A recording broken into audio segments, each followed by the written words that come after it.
बहुत समय पहले की बात है। हिमालय की गोद में बसे एक छोटे से राज्य का नाम था आनंदगढ़। आनंदगढ़ पर महाराजा विक्रमराज का राज था। महाराजा विक्रमराज न केवल बहादुर थे, बल्कि बहुत ही दयालु और बुद्धिमान भी थे। उनके राज्य में कोई भी भूखा नहीं सोता था और हर किसी के चेहरे पर खुशी झलकती थी। एक दिन महाराजा को सपने में एक दिव्य मुनि दिखाई दिए। मुनि ने कहा, हे राजन, तुम्हारे राज्य के जंगल में एक रहस्यमयी गुफा है। उस गुफा में एक ऐसा खजाना छिपा है जो पूरे राज्य की भलाई के लिए इस्तेमाल हो सकता है। लेकिन उस खजाने तक पहुंचने के लिए तुम्हें अपने साहस और बुद्धि का परिचय देना होगा। सुबह होते ही महाराजा ने मंत्रियों को बुलाया और सपने की बात बताई। मंत्री बोले, महाराज, यह तो बहुत खतरनाक हो सकता है। आपको अपने जीवन को खतरे में नहीं डालना चाहिए। लेकिन महाराजा ने मुस्कुराते हुए कहा, एक सच्चा राजा वही होता है जो अपने प्रजा की भलाई के लिए कोई भी जोखिम उठा सके। अगर आपको ये वीडियो पसंद आ रही है तो इसे लाइक करें, दोस्तों के साथ शेयर करें और हमारे चैनल को सब्सक्राइब करना न भूलें। आपकी सपोर्ट हमें और भी बेहतर। महाराजा ने अपनी तलवार उठाई, अपने घोड़े अर्जुन पर सवार हुए और जंगल की ओर चल दिए।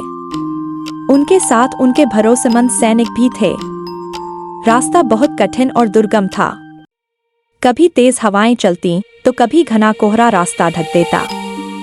लेकिन महाराजा का हौसला अडिग था। कुछ घंटों की यात्रा के बाद वे उस गुफा के पास पहुंचे। गुफा के द्वार पर एक विशाल पत्थर रखा था, जिस पर कुछ शिलालेख खुदे हुए थे। शिलालेख में लिखा था, साहसी हृदय और सच्चे इरादे वाले ही इस खजाने तक पहुंच सकते हैं। महाराजा ने पत्थर को हटाने की कोशिश की, लेकिन पत्थर बहुत भारी था।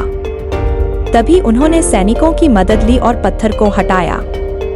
जैसे ही गुफा का द्वार खुला, भीतर से एक तेज सुनहरी रोशनी निकली। गुफा के अंदर बहुत सारी सीढ़ियां थीं, जो नीचे की ओर जा रही थीं। महाराजा और उनके सैनिक नीचे उतरे।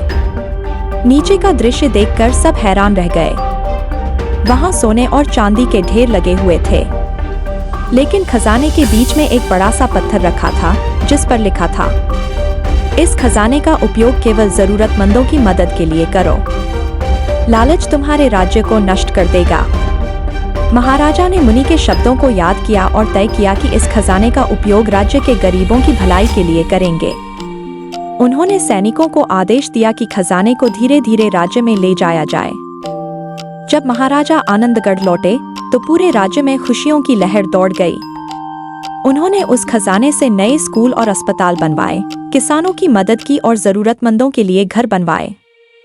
धीरे धीरे आनंदगढ़ पूरे देश में खुशहाली और दयालुता के लिए प्रसिद्ध हो गया। महाराजा विक्रमराज का नाम हर जगह लिया जाने लगा। लोग उन्हें प्यार से दयालु महाराजा कहने लगे। इस कहानी से सभी ने यह सीखा कि सच्चा राजा वह होता है जो अपनी प्रजा की भलाई के लिए अपनी जान भी जोखिम में डाल सके। और सबसे जरूरी बात यह कि खजाने का असली मूल्य तभी है जब उसका उपयोग अच्छे कामों के लिए किया जाए। और इस तरह महाराजा विक्रमराज की अद्भुत यात्रा इतिहास के पन्नों में सुनहरे अक्षरों में दर्ज हो गई। अगर आपको ये वीडियो पसंद आ रही है तो इसे लाइक करें, दोस्तों के साथ शेयर करें और हमारे चैनल को सब्सक्राइब करना न भूलें। आपकी सपोर्ट हमें और भी बेहतरीन कंटेंट बनाने के लिए प्रेरित करती है। धन्यवाद।